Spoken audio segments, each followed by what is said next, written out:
Hi అందరికీ. మీరెప్పుడైనా is very materialistic లేదా materialistic values dominate modern society అనే మాటలు విన్నారా?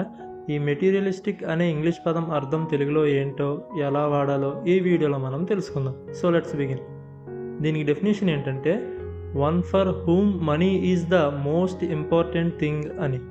అంటే జీవితంలో డబ్బు, వస్తువులు, లగ్జరీ వస్తువులనే అతి ముఖ్యంగా భావించి భావోద్వేగాలు, సంబంధాలు, ఆధ్యాత్మికతను పక్కన పెట్టే స్వభావం కలవాడినే మెటీరియలిస్టిక్ అనే వర్డ్తో మనం చెప్పచ్చు.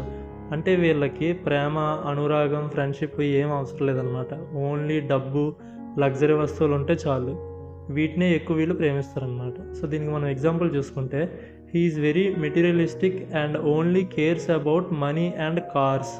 అంటే అతను భౌతికవాది, డబ్బు, కార్లు తప్ప ఏమీ అతనికి పట్టదు అని అర్థం. వీడియో నచ్చితే లైక్ చేయండి, అండ్ ఈ వీడియో ఎవరికైనా యూజ్ అవుతుంది అనుకుంటే వాళ్ళకి షేర్ చేయండి, అండ్ వీలైతే ఛానల్ సబ్స్క్రైబ్ చేసుకోండి. And thanks for watching.